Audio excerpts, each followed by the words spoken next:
सभी सैन्य समुदाय के लोग इस बात से अभिभूत हैं और माननीय प्रधानमंत्री महोदय का अभिनंदन करना चाहते हैं इस अवसर पर निश्चित रूप से। और सब हमारे परिवारों के सदस्य हैं जिन्होंने बलिदान दिया है, देश की हिफाजत के लिए, सुरक्षा के लिए लड़ाइयां लड़ी है। हम जानते हैं कि हम 1965 के युद्ध के 50वें वर्षगांठ मना रहे हैं, स्वर्ण जयंती मना रहे हैं। ऐसे अवसर पर प्रधानमंत्री महोदय की तरफ से ये जो घोषणा है उन सब के लिए बहुत हर्ष की बात है। और इस अवसर पर हमारे तीनों सेना के तीनों अंगों के सैन्य अधिकारी और कर्मी सभी यहाँ पर हमारे, जिसमें सीनियर वरिष्ठ अधिकारियों से लेकर हवलदार तक मौजूद हैं।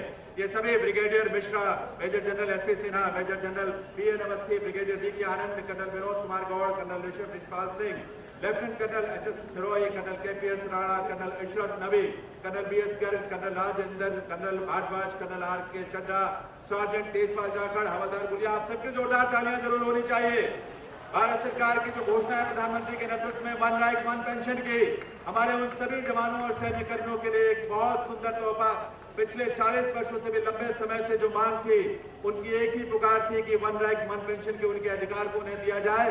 प्रधानमंत्री महोदय ने शुरू से ये वादा किया था, लाल किले से ये घोषणा की थी और उसे भारत सरकार ने उनके नेतृत्व में स्वीकार किया है और इसकी घोषणा की जा चुकी है। आज उसके बाद इस अवसर पर प्रधानमंत्री महोदय का अभिनंदन ये सभी कर रहे हैं व्यक्तिगत रूप से, पूरे सैन्य समुदाय का प्रतिनिधित्व करते हुए ये प्रधानमंत्री महोदय का विशेष आभार। और इनमें शामिल है, जैसे कि मैंने बताया, sergeant Tejpal Jakhar, havildar Gulia, colonel VP. Yadav, colonel Surendra Singh ji, colonel Suhag, colonel रघुवीर, ये सभी पूरे सैन्य समुदाय का प्रतिनिधित्व करते हुए यहाँ पर प्रधानमंत्री महोदय का आभार, उनका अभिनंदन इस अवसर पर कर रहे हैं। इन सबके लिए हम सबकी तरफ से बहुत सारी शुभकामनाएं। और देवियों सज्जनों में अब निवेदन करूंगा, माननीय केंद्रीय शहरी विकास, आवास, शहरी गरीबी उपशमन और संसदीय कार्य मंत्री श्री वेंकैया नायडू जैसे कि वे अपने संबोधन के लिए पधारें। आदरणीय श्री वेंकैया नायडू जी।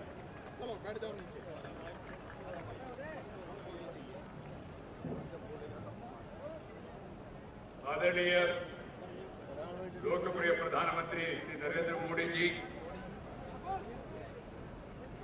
लोकप्रिय मुख्यमंत्री हरियाणा का श्री मनोहर लाल खट्टर जी, राज्यपाल महोदय श्री कप्तान सिंह सोलंकी जी, केंद्र में मेरे साथी चौधरी वीरेंद्र सिंह जी, राव इंद्रजीत सिंह जी, मेरा विभाग में सहमंत्री श्री बाबुल सुप्रियो जी और स्थानीय आपका प्रतिनिधि फरीदाबाद का केंद्र मंत्रिमंडल में सक्रिय सदस्य श्री कृष्णपाल गुर्जर जी, हरियाणा मंत्रिमंडल में सभी सदस्यगण और इस भारी संख्या में आए हुए फरीदाबाद और अन्य इलाका हरियाणा से आए हुए सभी बहनों और भाइयों, मैं सबको सादर नमस्कार करना चाहता हूं और सबको हरियाणा में मेट्रो प्रवेश के संदर्भ में सबको शुभकामना और अभिनंदन देना चाहता हूं। एक ऐतिहासिक घटना है आज। अधिकारी दिल्ली मेट्रो रेलवे कॉरपोरेशन और हरियाणा मेट्रो रेलवे कॉरपोरेशन और मेरे विभाग का सभी अधिकारी भी यहाँ है। ट्रायल रन हो चुका है। आज हमारा प्रधानमंत्री जी का कर कमलों से इसका भद्रपुर से फरीदाबाद तक इसका विस्तार करने का, एक्सपेंशन का काम का आज शुभारंभ होगा और थोड़ी दिनों में इसके बाद यहाँ से वल्लभगढ़ तक जाने के लिए भी मेट्रो काम हम पूरा करेंगे, मैं आप सबको बताना चाहता हूँ। मित्रों, हमारा प्रधानमंत्री जब से आए पूरा दुनिया भारत के ओर देख रहे। प्रधानमंत्री जी के कारण से पूरा दुनिया में भारत का पहचान और भारत का प्रतिष्ठा बढ़ गया। मैं अभी सुन रहे थे, यहाँ आए तो स्वाभाविक रूप में लोग कह रहे मोदी मोदी मोदी। ये केवल हरियाणा में, फरीदाबाद में, करनाल में नहीं तो गुड़गांव में नहीं, पूरा दुनिया में, अमेरिका में, ऑस्ट्रेलिया में, कनाडा में, चाइना में, जर्मनी में, जापान में, जहां भी जाए लोग कह रहे मोदी मोदी मोदी मोदी मोदी मोदी। क्यों क्यों? कारण क्या है? मोदी जी के पीछे भारत को पूरा दुनिया में जो रह रहे लोग, वो सब लोग सराहना कर रहे हैं। एक नया उत्साह, नया उमंग भारत में पैदा हुआ है। प्रगति शीघ्र गति आगे बढ़ेगा ऐसा लोगों में विश्वास है, इसलिए लोगों ने हमको मैंडेट दिया है। मित्रों, मेट्रो एक्सपेंशन का जो काम है, इसके पहले मैं दो शब्द कहूंगा। जो पुराना बात बहुत सालों से जो पेंडिंग है, वो सभी समस्याओं का एक ऐतिहासिक निर्णय करना प्रधानमंत्री एक के बाद एक करते रहा।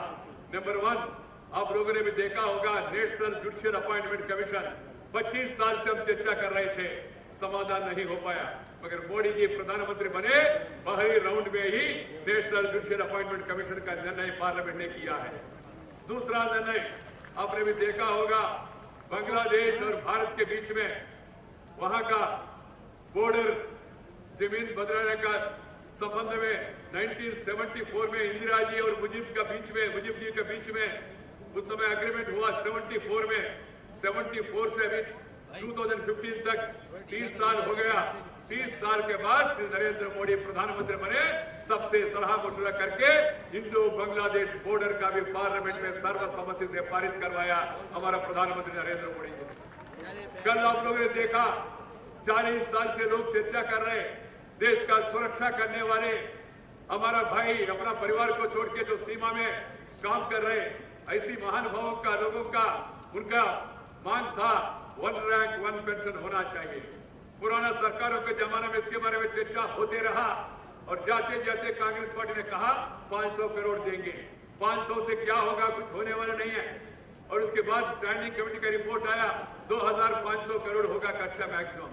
मगर जब विषय सामने आया, प्रधानमंत्री ने गहराई से इसको अध्ययन करने के लिए वित्त मंत्री को और रक्षा मंत्री को, आपका इंद्रजीत सिंह को सबको कहा है। उसके बाद अध्ययन होने के बाद ये मालूम पड़ा 8,000 से 10,000 करोड़ खर्चा होने वाले हैं।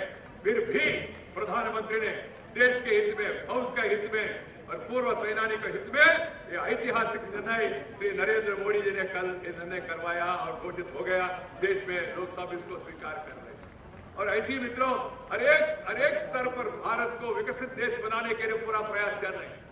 देश में बैंक अकाउंट 50% लोग के पास नहीं था। प्रधानमंत्री ने इनिशिएटिव लेके जन धन योजना, हर एक व्यक्ति के लिए बैंक में खाता होना चाहिए, ये प्रधानमंत्री का आदेश। 5 महीने में 17 करोड़ बैंक अकाउंट पूरा देशवासियों ने, हरियाणा सहित सबने ये करके दिखाया। और उसके बाद सोशल सिक्योरिटी स्कीम इंडिया में है नहीं, सोशल वेलफेयर है, इंडिया में सोशल सिक्योरिटी नहीं है, मगर प्रधानमंत्री ने जन सुरक्षा बीमा योजना, जनश्री बीमा योजना, अटल पेंशन योजना, मुद्रा बैंक योजना, ये सभी सामाजिक कमजोर वर्गों के लिए मदद करने के लिए, गरीब लोगों के उत्थान के लिए प्रधानमंत्री नरेंद्र मोदी ने ऐसा ऐतिहासिक निर्णय लिया है।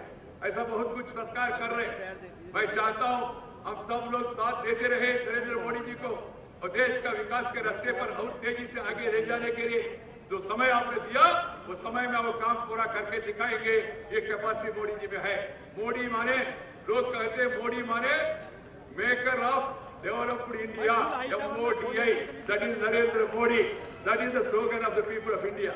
Because people like him for his dynamism, discipline, dedication, character, charisma, capacity, conduct, discipline, dynamism, devotion, all in one. That is Narendra Modi. That is the feeling of the mass of the country. मित्रों, आप लोग देख रहे हैं इस आज के संदर्भ में ये metro, Delhi metro rail corporation बढ़िया काम कर रहे हैं। आज का युग में मेट्रो एक फ्लेवर ऑफ द सीजन है। दिल्ली मेट्रो आज का इस विस्तार के संदर्भ में 200 किलोमीटर का नेटवर्क आज पूरा हो रहे हैं। शुभ अवसर पर मैं आपको इससे शेयर करना चाहता हूं। और मित्रों, इसके साथ पूरा देश में 300 किलोमीटर मेट्रो ऑपरेशन हो रहे हैं। इसमें केवल दिल्ली में 200 किलोमीटर मेट्रो ऑपरेशन चल रहे हैं। और साथ ही साथ मित्रों 610 किलोमीटर मेट्रो नेटवर्क का कंस्ट्रक्शन पूरा देश में चल रहे हैं। और आने वाले दिनों में दिल्ली के साथ Bangalore, Chennai, Kochi, Jaipur, Hyderabad, Mumbai, line 3, Nagpur, rapid metro, बाद में प्राइवेट इंस्टीट्यूट की तरह गुड़गांव में, अहमदाबाद में, मुंबई में मोनो रेल फेज 2, चेन्नई में फेज 2, और इसके साथ ही साथ और एक 620 किलोमीटर नया मेट्रो लाइन भी प्लानिंग में एडवांस स्टेज में है। हम पूरा करेंगे सब लोग। कारण क्या है, पब्लिक ट्रांसपोर्ट चाहिए। फरीदाबाद एक महत्वपूर्ण शहर है, इंडस्ट्रियल सिटी है, इंडस्ट्रियल हब है, इसलिए फरीदाबाद को जोड़ना बहुत जरूरी है। अंदाजा है तो दिल्ली से फरीदाबाद जोड़ने के कारण हर एक दिन 2 लाख पैसेंजर्स का संख्या बढ़ेगा। फरीदाबाद का विकास और तेजी से होगा। और साथ ही साथ आसपास में जो इलाका है उस इलाका का भी ऑलरेडी फरीदाबाद स्मार्ट सिटी है, स्मार्ट सिटी का घोषणा किया है। तो करनाल भी स्मार्ट सिटी है। गुड़गांव के बारे में चर्चा चल रही है। मैं चाहता हूं लोग साथ दें और यहाँ का स्थानीय इकाई के साथ, एडमिनिस्ट्रेशन के साथ, कॉर्पोरेशन के साथ हम सब लोग मिलकर ये फरीदाबाद को एक सुंदर शहर बनाने के लिए सब लोग प्रयास करना चाहिए। मित्रों, इसके साथ और एक विषय बता के मैं समाप्त करूंगा। जो 9 स्टेशन बनाया रास्ते पे, इंडिया में रिकॉर्ड है। 9 स्टेशन इको फ्रेंडली है, एनवायरमेंट फ्रेंडली है और हाईएस्ट स्टैंडर्ड्स के द्वारा ये 9 स्टेशन बनाया। मैं आते समय मेट्रो अधिकारियों को कहा, मेट्रो रेल से उतरते ही तुरंत रेलवे स्टेशन जाने के लिए भी एक वॉकरेटर, एक स्काई वॉक का व्यवस्था होगा। इसके कारण से रेल से आने वाले लोग भी तुरंत आके मेट्रो में बैठ के अपना इलाके में जा सकते हैं जहां भी जाना है। तो ये व्यवस्था भी आने वाले दिनों में हो जाएगा। मित्रों, इसके लिए 2490 करोड़ का खर्चा हुआ। इस प्रोजेक्ट के लिए 2490 हजार करोड़ का खर्चा हुआ और आने वाले दिनों में फरीदाबाद टू वल्लभगढ़ 3.2 किलोमीटर का लाइन का भी हम लोग निर्माण करेंगे।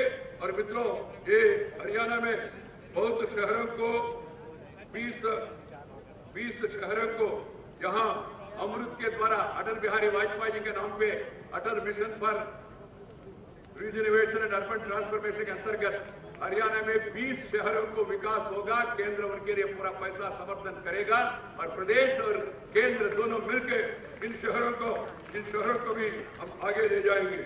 मित्रों, इसके साथ ही साथ मित्रों, प्रधानमंत्री आवास योजना प्रधानमंत्री ने तय किया 2022 तक हर एक नागरिक को, हर एक परिवार को पक्का मकान होना चाहिए। प्रधानमंत्री का उन्होंने एक लक्ष्य दिया हमारा मंत्रालय को। इसलिए केवल मेट्रो नहीं, केवल स्मार्ट सिटी नहीं, केवल अमृत सिटी नहीं, मगर सबके लिए मकान की व्यवस्था भी केंद्र सरकार करने के लिए वचनबद्ध है। मैं चाहता हूं प्रदेश और केंद्र हम दोनों मिलकर टीम इंडिया के रूप में इस विकास को तेजी से आगे बढ़ाने के लिए हम प्रयास करेंगे। आप सब लोग भी, श्री मनोहर लाल जी को यहाँ जो मुख्यमंत्री हैं उनका मंत्रिमंडल को भी आप साथ देके और साथ ही साथ केंद्र को साथ देके जो विकास का जो रथ चला इसको तेजी से और आगे बढ़ने के लिए मदद करेंगे, ऐसा मैं आशा करता हूं। सबको नमस्कार, जय हिंद। बहुत बहुत आभार माननीय मंत्री महोदय का। मैं अब निवेदन करूंगा माननीय मुख्यमंत्री हरियाणा श्री मनोहर लाल जी से कि वे अपने संबोधन के लिए पधारें।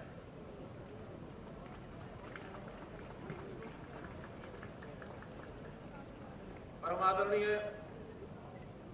प्रधानमंत्री श्री नरेंद्र मोदी जी, हरियाणा के माननीय राज्यपाल श्री कप्तान सिंह सोलंकी जी, माननीय केंद्रीय शहरी विकास मंत्री श्री वेंकैया नायडू जी, माननीय केंद्रीय ग्रामीण विकास मंत्री चौधरी वीरेंद्र सिंह जी, माननीय केंद्रीय योजना एवं रक्षा राज्य मंत्री राव इंद्रजीत सिंह जी, माननीय केंद्रीय शहरी विकास राज्य मंत्री बाबुल सुप्रियो जी, माननीय केंद्रीय सामाजिक न्याय एवं अधिकारिता मंत्री और हमारे यहाँ के स्थानीय सांसद भाई कृष्णपाल गुर्जर जी, सभी हरियाणा सरकार में मेरे मंत्री साथीगण, सभी यहाँ पधारे सांसदगण, विधायकगण और इस सभा में उपस्थित बुजुर्गों, भाइयों बहनों, पत्रकार मित्रों, छायाकार बंधुओं, आज बहुत ही एक प्रसन्नता का विषय है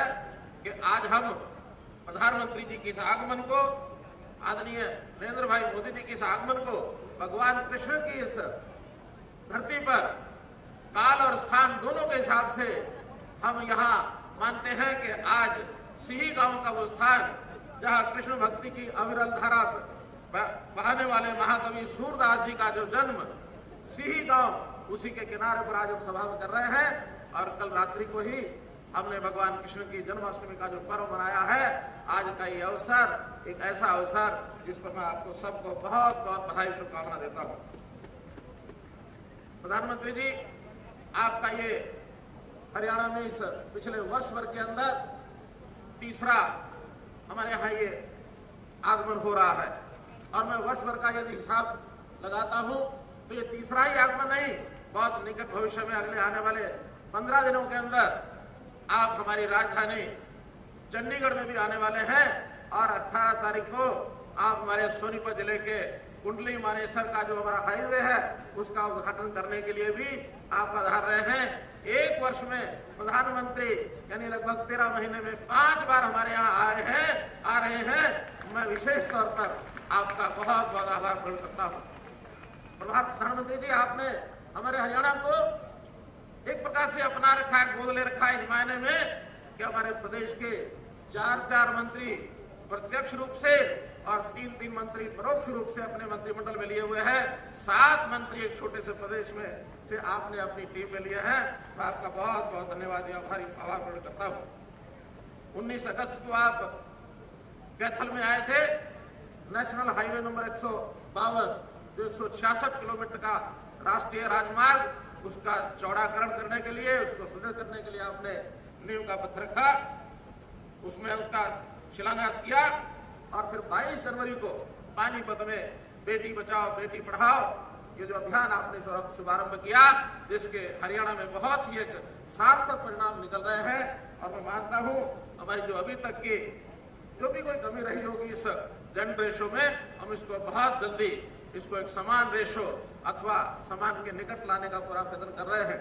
आपने उस दिन सुकन्या समृद्धि योजना इसका भी उद्घाटन किया और आज बदरपुर से मुजफ्फर की ये जो मेट्रो रेल लाइन है इसका आपने अभी उद्घाटन करेंगे और हमारे यहाँ फरीदाबाद के लगभग 2 लाख यात्री दैनिक यहाँ से राजधानी को आने जाने का अपना लाभ ले सकेंगे।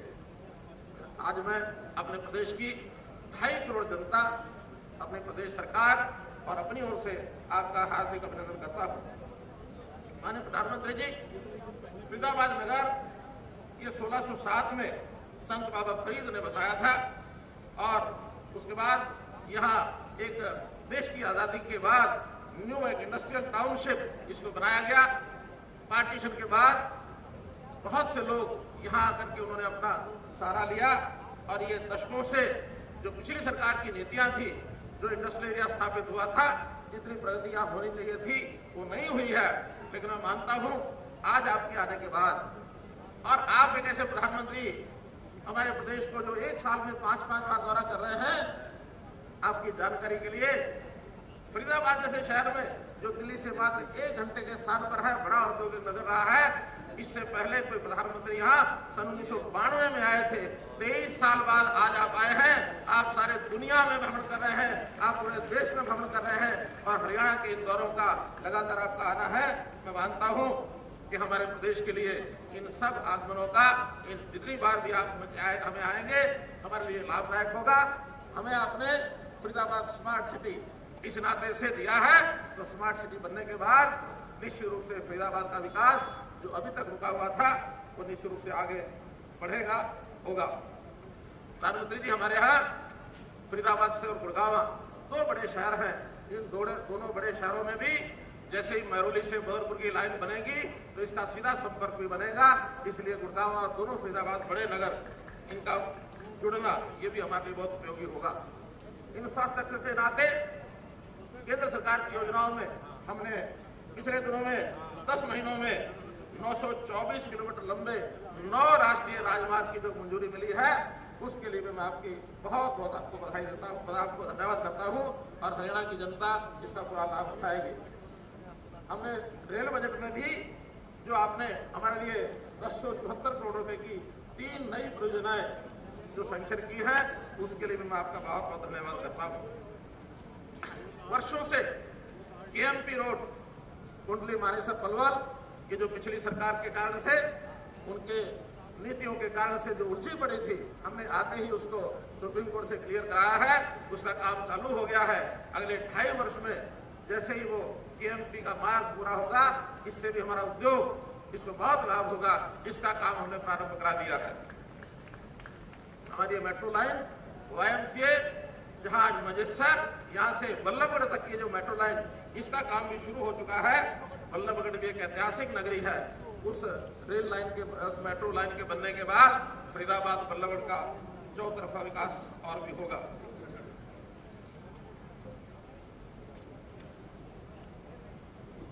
दिल्ली मेट्रो को गुड़गांव में हुडा सिटी सेंटर से सोहना रोड तक का विस्तार और इसी प्रकार बहादुरगढ़ तक का विस्तार, कुंडली तक का विस्तार, ये अगली परियोजनाएं है मेट्रो की जो हरियाणा में आगे बढ़ रही है। इन सब परियोजनाओं से हरियाणा में उद्योग और निवेश इसका वातावरण अच्छा बना है। हम लोगों ने अभी अपनी एक उद्यम पॉलिसी 2015 जो घोषित की है, उसमें बहुत से क्षेत्र जहां अभी तक उद्योग विकसित नहीं थे, ऐसे सब बैकवर्ड एरियाज में हम लोगों ने वहां के लिए उद्यमियों को नए नए रियायतें घोषित की हैं और उन रियायतों के आधार पर अब विकास किसी एक जिले एक कोने में नहीं होगा, बल्कि इसका विस्तार सारे प्रदेश में सम्यक तरीके से विकास होगा।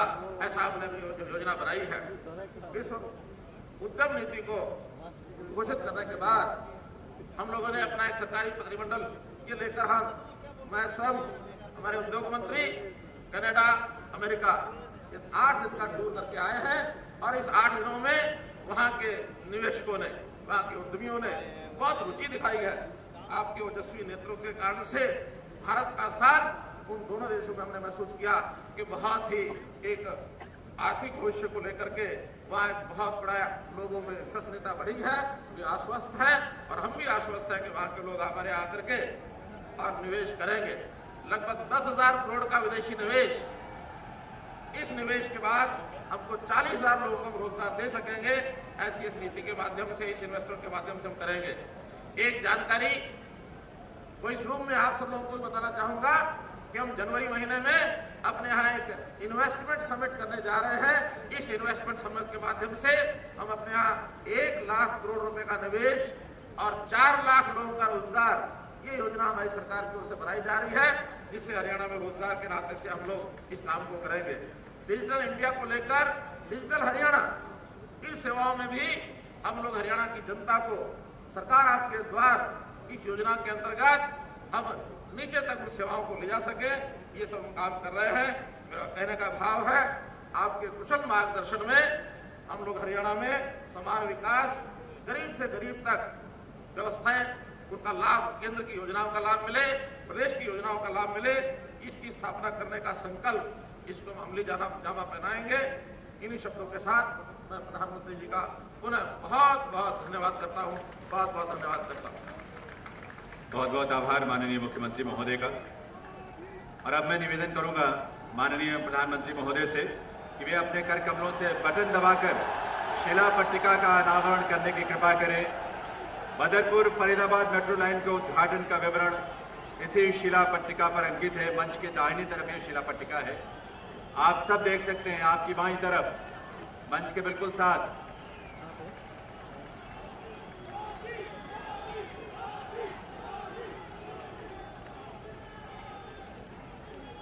आप सबकी तरफ से एक बार करताल ध्वनि से अपनी खुशी को जरूर अभिव्यक्त करें। यह हम सबके लिए बड़ा सौभाग्य की बात है। और अब माननीय प्रधानमंत्री महोदय प्रतीक रूप में सेरेमोनियल फ्लैग दिखाकर इस मेट्रो सेवा और मेट्रो ट्रेन का शुभारंभ करेंगे अपने कर कमलों से। इसी मंच से आप सबकी गरिमामयी उपस्थिति में एक बार इस खुशी को आइए महसूस करें करताल ध्वनि के साथ। फरीदाबाद के लिए, हरियाणा प्रदेश के लिए आज बहुत गौरव भरा क्षण और दिवस है और इस समय सेरेमोनियल फ्लैग के माध्यम से प्रधानमंत्री महोदय इस सेवा का शुभारंभ कर रहे हैं। माननीय प्रधानमंत्री महोदय की इस कृपा के लिए, उनके स्नेह के लिए बहुत बहुत आभार।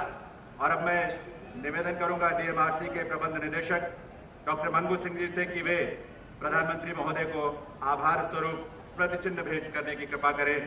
आप सबकी तरफ से इस आभार में आप सबकी तालियों की गूंज जो है शामिल होनी चाहिए। वो अभिनंदन जो प्रधानमंत्री महोदय का है, मेट्रो कोच का एक मॉडल है जो स्मृति चिन्ह के रूप में प्रधानमंत्री महोदय को प्रदान किया जा रहा है। और अब मैं प्रार्थना करूंगा माननीय प्रधानमंत्री महोदय से कि वे अपने उद्बोधन से, अपने संबोधन से हम सबको कृतार्थ करें। माननीय प्रधानमंत्री महोदय।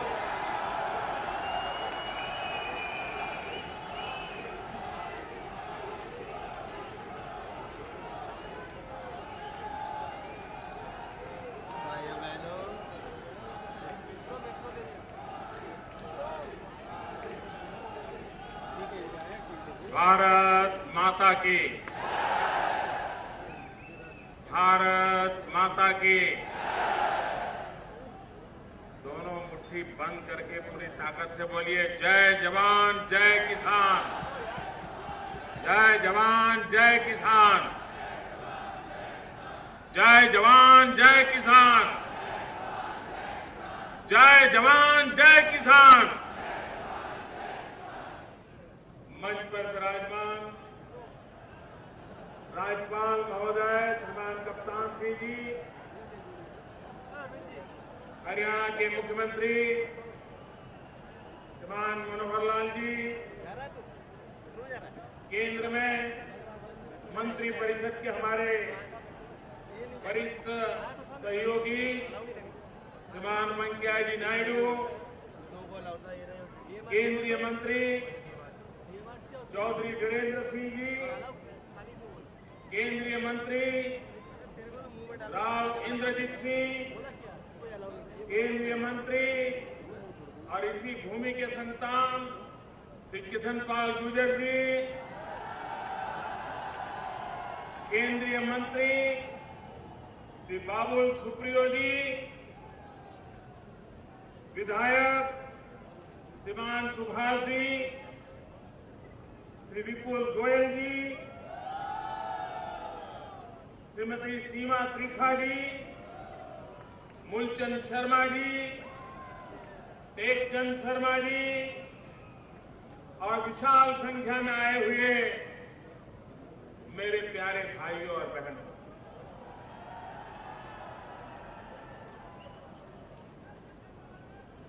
अभी हमारे मुख्यमंत्री जी बता रहे थे कि मोदी जी कितनी बार हरियाणा में आए और 11 तारीख को भी आने वाले हैं, 18 तारीख को भी आने वाले हैं, अच्छे दिन भी आने वाले। आप सबको मालूम है हरियाणा मेरा दूसरा घर है।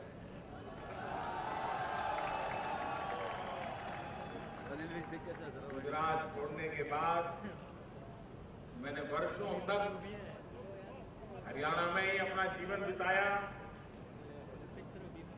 यहाँ के हर गांव, हर गली मोहल्ले से परिचित हूं, तो मुझे हरियाणा आने का मन करेगा कि नहीं करेगा?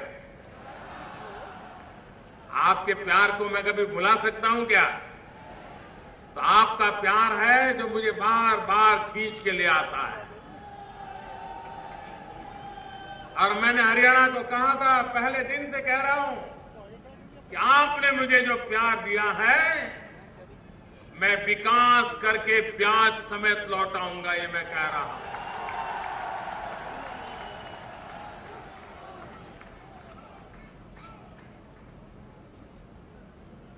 भाइयों बहनों,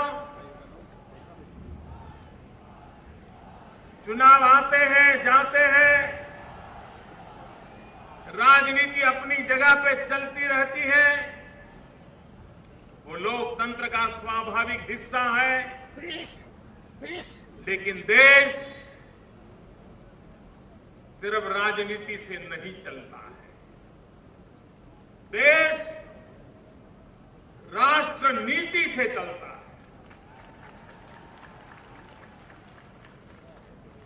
देश विवादों से नहीं बढ़ता है, देश संवाद से बढ़ता है।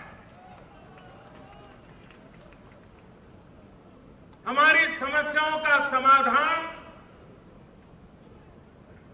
अगर उसका कोई एक उपाय है, अगर उसकी कोई एक जड़ी बूटी है, तो जड़ी बूटी का नाम विकास है। विकास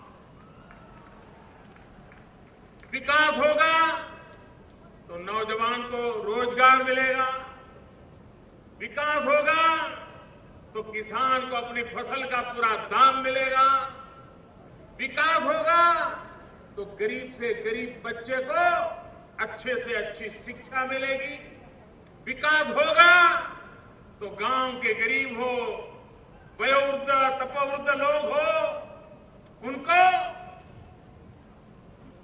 आरोग्य की सुविधाएं उपलब्ध होगी, गरीब को रहने के लिए घर मिलेगा।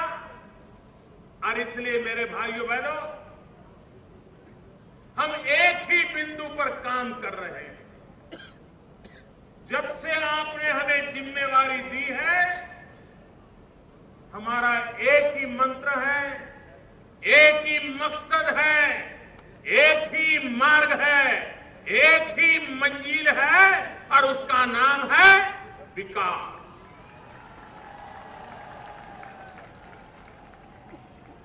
आप मुझे बताइए, आपको विकास चाहिए कि नहीं चाहिए?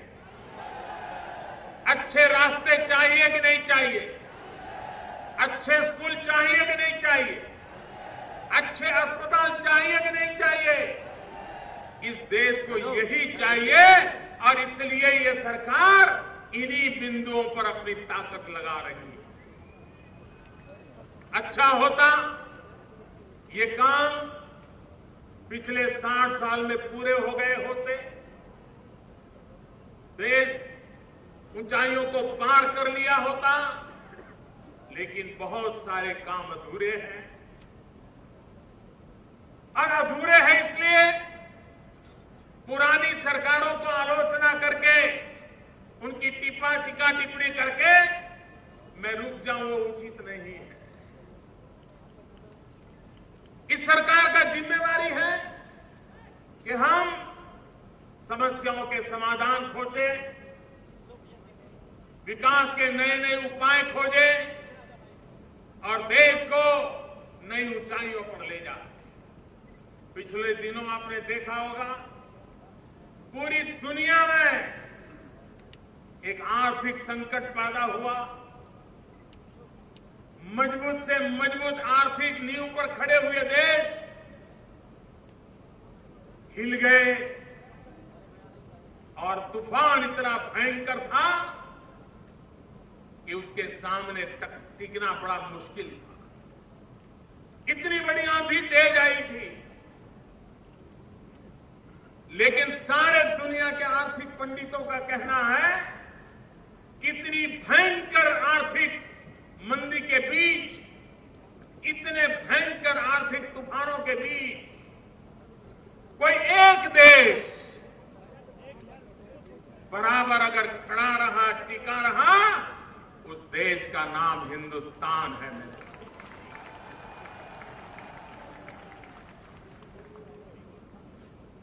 और यही बताता है कि पिछले 15 महीनों में सरकार ने जो रास्ता अपनाया है, जिन नीतियों को लागू किया है, आज उसका परिणाम नजर आ रहा है कि इसकी इतनी बड़ी आंधी के बावजूद भी हिंदुस्तान आर्थिक धरातल पर टिका रहा है।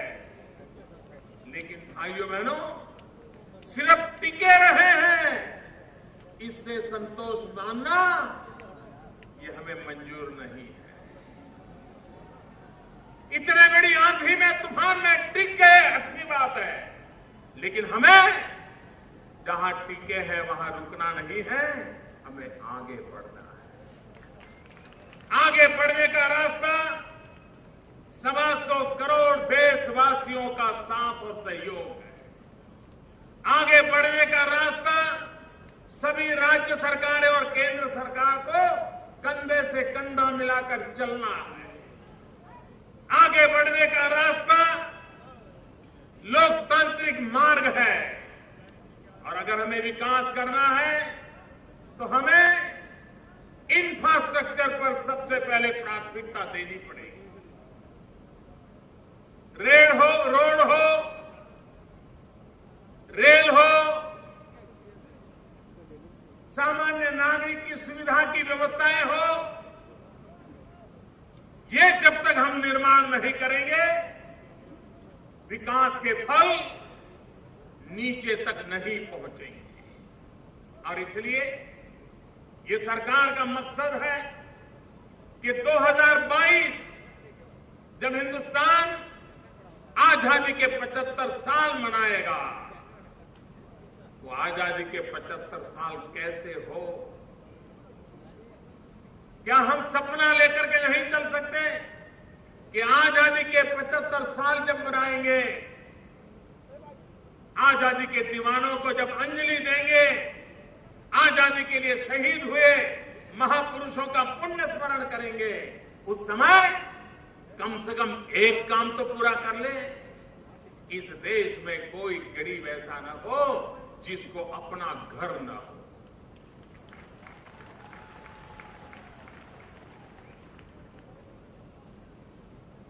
हर गरीब को भी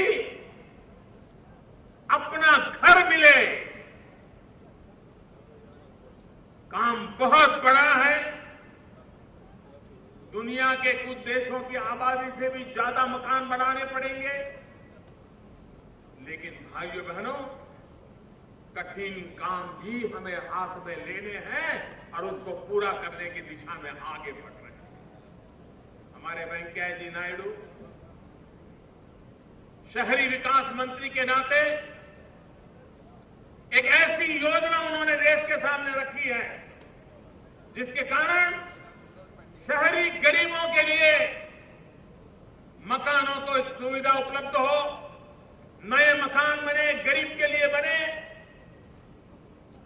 सस्ते बने, अच्छे बने, और घर भी वो हो जिसके नल में जल हो, बिजली हो, नजदीक में स्कूल हो, एक परिवार सुख शांति से रह सके, ऐसा घर हो। हमारे चौधरी वीरेंद्र सिंह जी लगे हैं ग्रामीण विकास मंत्रालय को लेकर के गांव में जो गरीब है उन गरीबों को रहने के लिए अपना घर मिले, योजनाओं को आगे बढ़ा रहे हैं। एक तरफ शहरी विकास, एक तरफ ग्रामीण विकास, गरीब शहर का हो या गरीब गांव का हो, हर किसी को रहने के लिए घर मिले, इसके लिए बहुत बड़ा काम हमने सर पे उठाया। भाइयों बहनों, आज यहां मेट्रो रेल का लोकार्पण हो रहा है।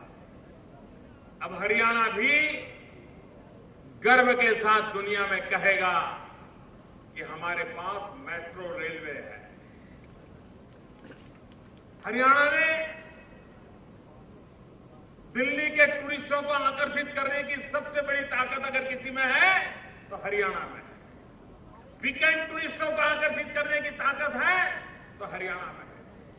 और मेट्रो की सुविधा हो जाए तो बहुत बड़ी मात्रा में दिल्ली से लोग वीकेंड मनाने के लिए हरियाणा की ओर चले जाएंगे और हरियाणा के नौजवानों को रोजी रोटी का प्रबंध हो जाएगा। ये मेट्रो सिर्फ आने जाने का कारोबार ऐसा नहीं है। अब मेट्रो सिर्फ पहले बस में जाना पड़ता था, कार लेके जाना पड़ता था, ट्रैफिक जाम हो जाता था, अब जल्दी पहुंचा जाता था। इतना ही नहीं है, इनसे पूरी इकोनॉमी ड्राइव होती है, पूरे आर्थिक जीवन को एक गति मिलती है। और इसलिए ये रैली का नाम भी गति प्रगति रैली रखा गया है। गति भी हो, प्रगति भी हो, और तेज गति से प्रगति हो, उन सपनों को पूरा करने का प्रयास है। करीब 2,500 करोड़ रुपया की लागत से ये प्रोजेक्ट यहां पूरा होगा। लेकिन मैं आज हरियाणा के मेरे भाइयों बहनों को एक और नजराना भी देना चाहता हूं। ये मेट्रो यहीं से लौट नहीं जाएगी, हम वल्लभगढ़ तक जाएंगे। आने वाले दिनों में वल्लभगढ़ के लिए काम शुरू हो जाएगा। 600-700 करोड़ रुपए की और लागत लगेगी, लेकिन हरियाणा के एक महत्वपूर्ण हिस्सों को जोड़ने का काम होगा। फरीदाबाद मेरे लिए नया नहीं है, मैं कभी यहां स्कूटर पर आया करता था।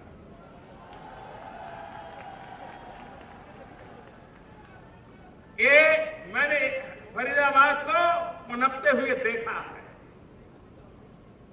ये एशिया में 9वें नंबर पर सबसे बड़ा इंडस्ट्रियल एस्टेट वाला ये फरीदाबाद शहर है।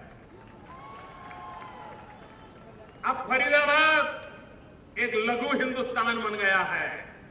हिंदुस्तान का कोई राज्य ऐसा नहीं होगा जिसके लोग फरीदाबाद में रहते ना हो। एक प्रकार का लघु भारत बन गया। इस फरीदाबाद का विकास भी वैसा ही होना चाहिए। ये मेट्रो ट्रेन के आरंभ से वो एक नया विकास का मार्ग भी खुल जाता है। और मैं श्रीमान वेंकैया जी को एक बात के लिए बधाई देना चाहता हूं। उनका विभाग इस काम को देखता है, सारे दुनिया को एक संदेश दे रहे हैं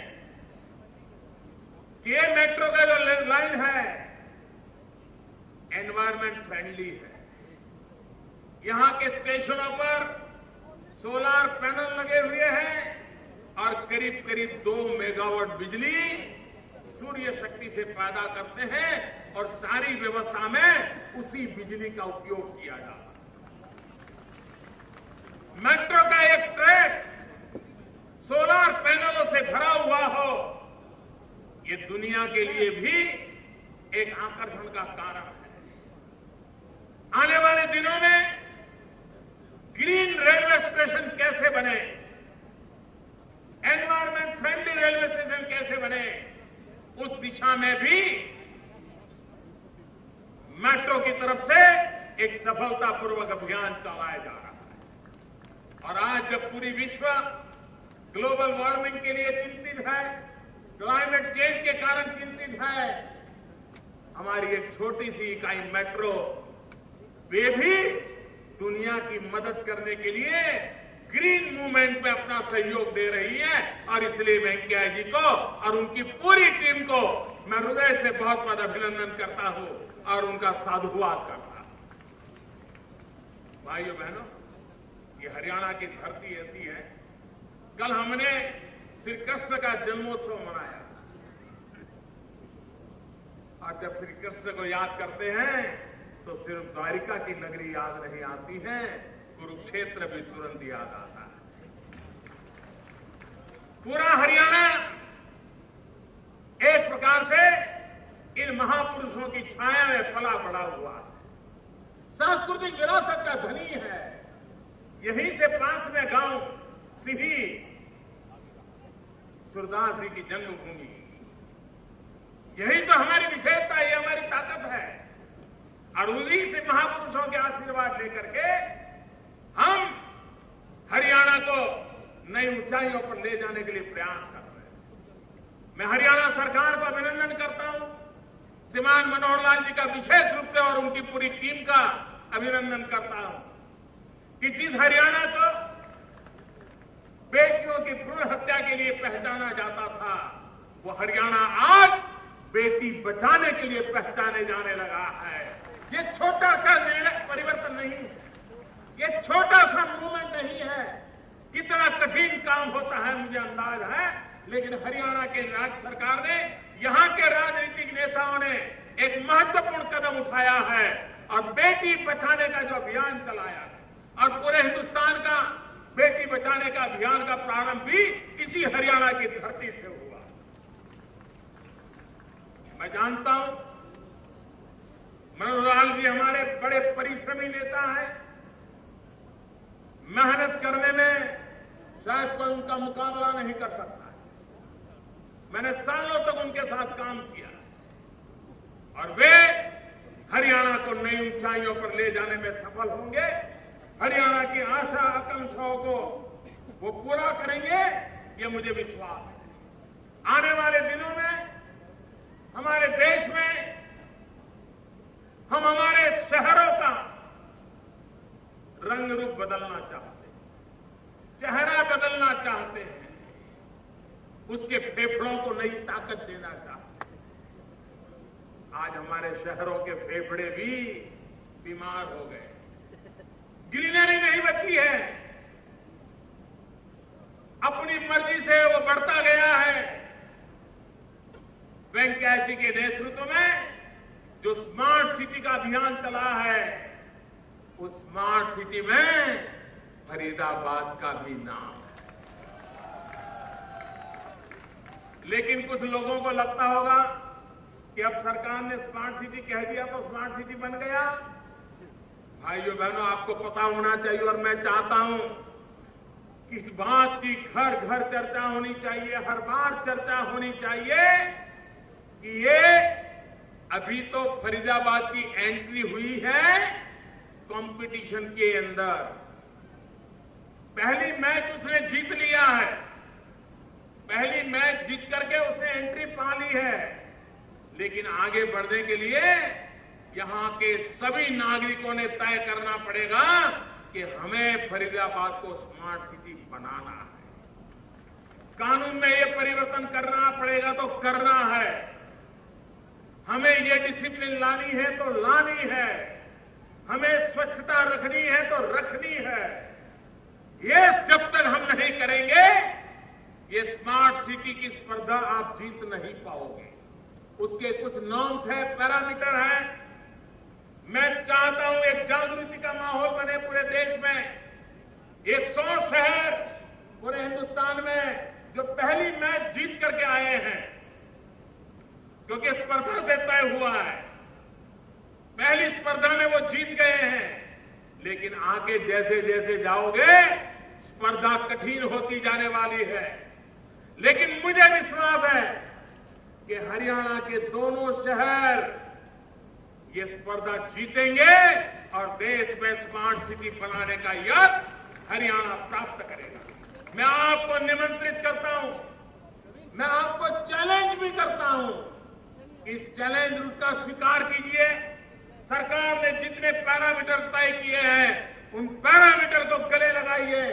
पूरे फरीदाबाद का एक एक घर, एक एक नागरिक स्मार्ट सिटी बनाने का संकल्प लेना चाहिए, तब जाकर के स्मार्ट सिटी बना पाएंगे।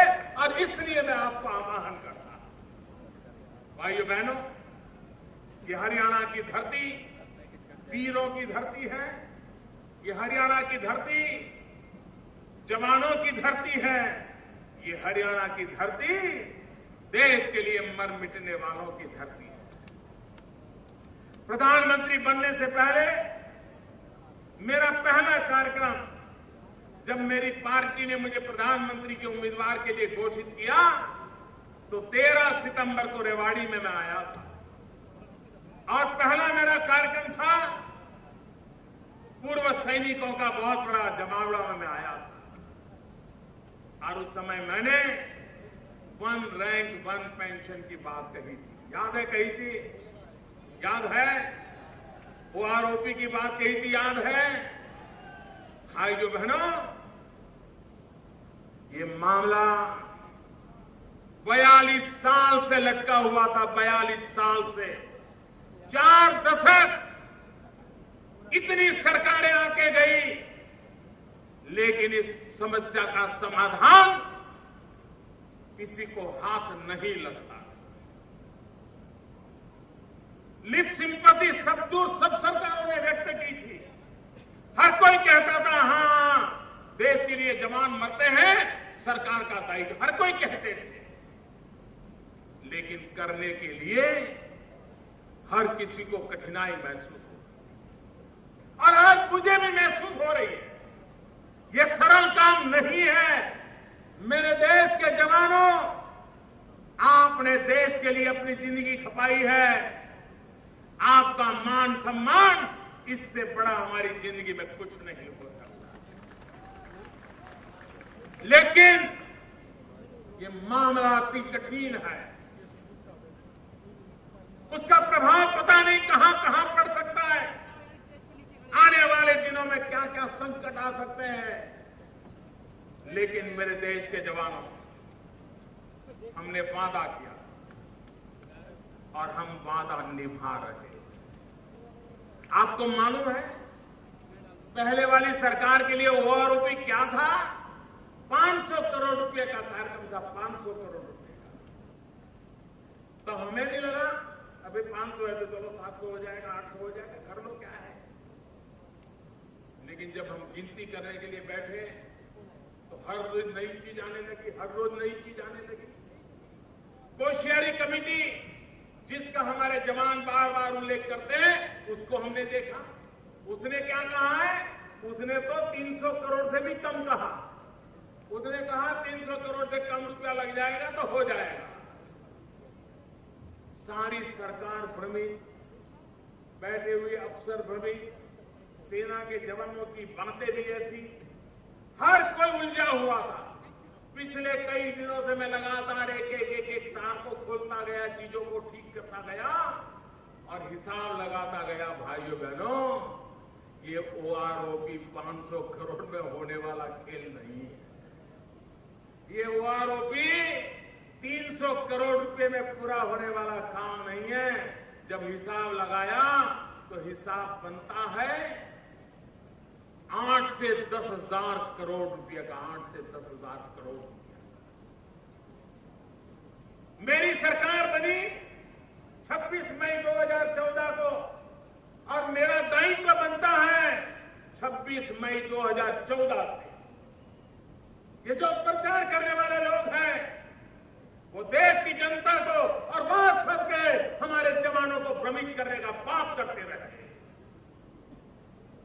26 मई को इस सरकार का जन्म हुआ, उसी दिन से हमने काम चालू किया और कल हमने घोषणा की तो भी सरकार बनने के तुरंत बाद 1 जुलाई गिनने के लिए उचित रहती है, तो हमने 1 जुलाई से लागू करने का निर्णय कर लिया। मैं जानता हूं देश के फौज में 80-90% लोग कौन होते हैं। हमारी फौज में 80-90% वो जवान होते हैं जो छोटे छोटे पद पर होते हैं, कंधे पर बंदूक उठा करके जो दुश्मनों से मुकाबला करते हैं। सबसे पहले जान की बाजी वो लगा देते हैं। लेकिन सेना की आयु कम हो इसलिए उनको 15 साल के बाद नौकरी छोड़नी पड़ती है, 17 साल के बाद छोड़नी पड़ती है, 20 साल के बाद छोड़नी पड़ती है। इसके लिए अलग अलग शब्द प्रयोग सेना वाले करते होंगे। कुछ लोगों को लगता है कि जो 15 साल 17 साल नौकरी छोड़ के गए उनको ओआरओपी नहीं मिलेगा।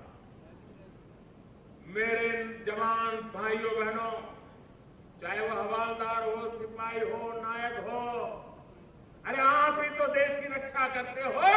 अगर ये ओआरओपी सबसे पहले मिलेगा तो आपको मिलेगा। ये बीआरएस के नाम से आपको भ्रमित करने का जो प्रयास कर रहे हैं वो गलत कर रहे हैं।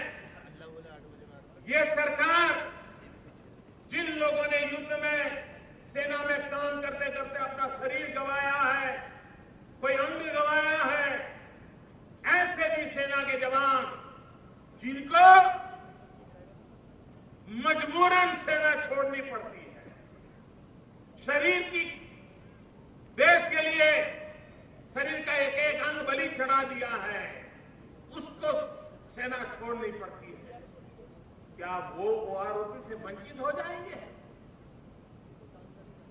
सेना को प्यार करने वाला प्रधानमंत्री ऐसा कभी सोच भी नहीं सकता है। मेरे भाइयों बहनों, ऐसे सबको ओआरओपी मिलेगा। और इसलिए 80-90% ये जो 8,000-10,000 करोड़ का खर्च है ना, उसका सबसे ज्यादा धन ये 15-17 साल की उम्र में जो सेना छोड़ के घर आते हैं उन जवानों में जाने वाला है। और इसलिए ये भ्रम फैलाने की कोशिश करने की आवश्यकता नहीं है। ये सरकार बहुत ही स्पष्ट है कि देश के लिए जीने मरने वाले जवानों के लिए ओआरओपी लागू करने का हमें वादा किया है और कल हमने घोषणा कर दी है। कुछ लोग कहते हैं कमीशन बनाया, ये कोई पे कमीशन नहीं बनाया। ये सिर्फ ये जो हमने निर्णय किए, क्योंकि पहले 500 करोड़ वालों की भी समझ में कुछ न कुछ गड़बड़ रही, बाद में कोशियारी कमेटी ने जो रिपोर्ट किया उसमें भी गड़बड़ रही। हमें लगा कि 10,000 करोड़ रुपया देने के बाद भी हो सकता है कहीं कोई कमी रह गई, कहीं कोई समझदारी में अंतर रहा हो, कोई हिस्सा सेना का छूट गया हो। तो ऐसे समय एक व्यवस्था होनी चाहिए ताकि सेना के जवान उनके साथ मिलकर के अगर कोई कमी रह गई हो, कोई छोटा मोटा बदलाव जरूरी हो तो उसके साथ कर सके। ओआरओपी के संबंध में इसलिए ये कमेटी बनाई गई है, ये कोई पे कमीशन नहीं है। और इसलिए इसमें भी जो भ्रम फैलाए जा रहे हैं वो भ्रमों का भी निरसन होना चाहिए।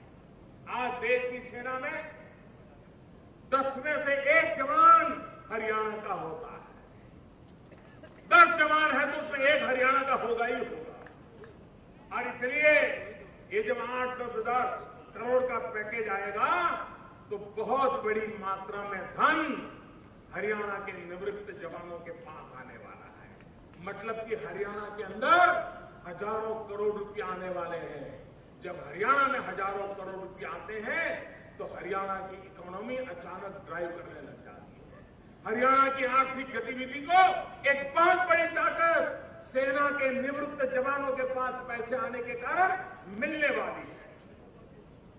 बहुत बड़ा निर्णय इस सरकार ने किया है, देशभक्ति से प्रेरित होकर के किया है। देश की आर्थिक व्यवस्था में बहुत सारे काम है, कुछ कामों में कटौती करके भी करना पड़ेगा, तो करने का फैसला करके भी किया है।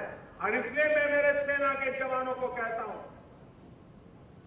ये सरकार आपकी है, ये सरकार आपका हौसला बुलंद देखना चाहती है, ये सरकार आपके सुखों की चिंता करने वाली सरकार है। और आने वाले दिनों में भी जहां जो जरूरत पड़ेगी ये सरकार आपके साथ खड़ी होगी, ये मैं देश के जवानों को विश्वास दिलाना चाहता हूं। भाइयों बहनों, जो लोग बयानबाजी करके राजनीतिक उल्लू सीधा करने की कोशिश कर रहे हैं, देशवासियों जिन्होंने 40-42 साल तक जो काम नहीं किया उनको एक भी सवाल पूछने का अधिकार है क्या? जरा पूरी ताकत से जवाब दो मुझे। जिन्होंने खुद ने नहीं किया उनको सवाल पूछने का हक है क्या? देश को गुमराह करने का हक है क्या? जवानों के नाम पर बोलने का हक है क्या? अरे आप लोगों का पाप था कि आप लोगों ने 40-42 तक पर काम नहीं किया, आज हमारा हिसाब मांग रहे हो। भाइयों बहनों, एक फैशन चल पड़ी है, एक फैशन चल पड़ी है कि जब सरकार कोई भी अच्छे निर्णय करे, देश को नई ऊंचाइयों पर ले जाने के लिए हिम्मत के साथ आगे बढ़े, तो जो लोग जिनको देश की जनता ने रिजेक्ट कर दिया है वो इस देश को आगे बढ़ना नहीं देना चाहते। इससे बड़ा लोकतंत्र का अपमान नहीं हो सकता है। और इसलिए मेरे भाइयों बहनों, मैं देशवासियों को आज हरियाणा की वो धरती से बोल रहा हूं जहां कृष्ण ने गीता का संदेश दिया था और युद्ध का विजय प्राप्त करने का संकेत दिया था। ये वो भूमि है जहां से हर परिवार से कोई न कोई जवान सीमा पर देश की सेवा कर रहा है। ऐसी धरती से मैं कह रहा हूं कि हमारे लिए हमारे सेना के जवान किसी से कम प्यारे नहीं है। और इसलिए ये वनअपमैनशिप जो चल रही है, इसके खेल देश का भला नहीं करेंगे। भाइयों बहनों, हम विकास के मार्ग पर चलना चाहते हैं, 125 करोड़ देशवासियों को लेकर के चलना चाहते हैं और उसको लेकर के हम आगे बढ़ रहे हैं। और आज मेट्रो का एक नजराना हरियाणा के जीवन को नई ताकत देगा। आधुनिक हरियाणा बनाने में ये सौगात काम आएगी। इसी एक विश्वास के साथ मैं फिर एक बार यहाँ के मुख्यमंत्री जी को, सरकार की पूरी टीम को, हरियाणा को लगातार आगे बढ़ाने के लिए, नई ऊंचाइयों पर ले जाने के प्रयासों के लिए अभिनंदन करता हूं, बधाई देता हूं। और श्रीमान वेंकैया जी नायडू के नेतृत्व में हमारा शहरी विकास तेज गति से हो। हरियाणा में बहुत बड़ी मात्रा में शहरी विकास हो रहा है, वो भी नई ऊंचाइयों को प्राप्त करे। यही शुभकामना के साथ आप सबका बहुत बहुत धन्यवाद। मेरे साथ दोनों मुट्ठी बंद करके पूरी ताकत से बोलिए, जय जवान जय किसान। आवाज सीमा तक पहुंचनी चाहिए। जय जवान जय किसान, जय जवान जय किसान, जय जवान जय किसान, जय जवान जय किसान। भारत माता की, भारत माता की, भारत माता की। धन्यवाद। बहुत बहुत आभार माननीय प्रधानमंत्री महोदय का इस ऊर्जावान और प्रेरक संबोधन के लिए। आप सबसे प्रार्थना करूंगा कि आप विराजें अपने स्थान पर और निवेदन करूंगा केंद्रीय सामाजिक न्याय और अधिकारिता राज्य मंत्री और संसद में फरीदाबाद का प्रतिनिधित्व करने वाले श्री कृष्णपाल गुर्जर जी से कि वे धन्यवाद ज्ञापन के लिए पधारें।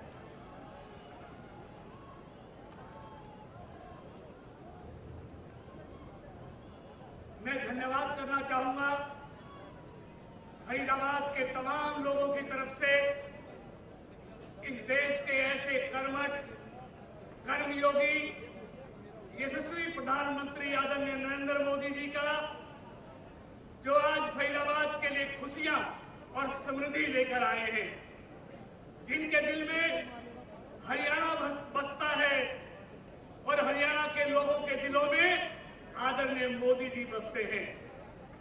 आदरणीय मोदी जी दिल्ली में नहीं, देश के लोगों के दिलों पर राज करते हैं। मैं धन्यवाद करना चाहूंगा इस देश के दूरदर्शी शहरी विकास मंत्री आदरणीय वेंकैया नायडू जी का, जिन्होंने फरीदाबाद को मेट्रो और स्मार्ट सिटी का तोहफा दिया है। मैं धन्यवाद करना चाहूंगा अपने प्रदेश के महामहिम राज्यपाल आदरणीय सोलंकी जी का, जिनकी गरिमा उपस्थिति ने इस कार्यक्रम की शोभा बढ़ाई है।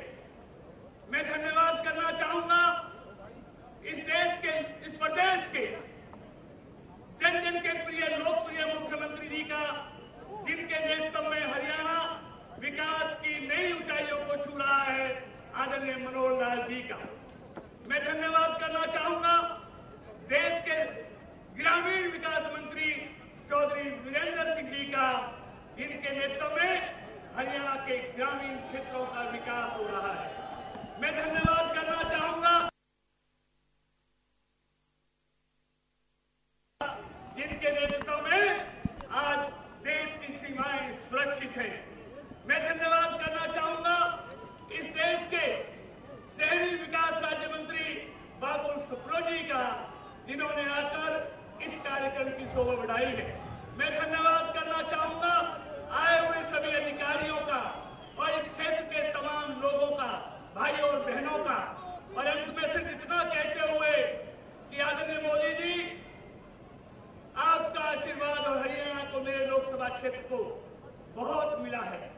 भविष्य में भी आपका आशीर्वाद हरियाणा को और मेरे लोकसभा क्षेत्र को इसी तरह मिलता रहे, यही उम्मीद और अपेक्षाओं के साथ एक बार पुनः आदरणीय मोदी जी का सभी अतिथियों का बहुत बहुत धन्यवाद, अभिनंदन। देवियों सज्जनों, आज हरियाणा प्रदेश और फरीदाबाद के लिए बहुत गर्व की बात है। एक ऐतिहासिक दिवस है हम सबके जीवन में आज, जब आज बदरपुर फरीदाबाद मेट्रो लाइन का उद्घाटन और इस गति प्रगति रैली में पधार कर माननीय प्रधानमंत्री श्री नरेंद्र मोदी जी ने हम सबको जो उपहार दिया है, उसके लिए आप सबकी तरफ से बहुत बहुत आभार माननीय प्रधानमंत्री महोदय का।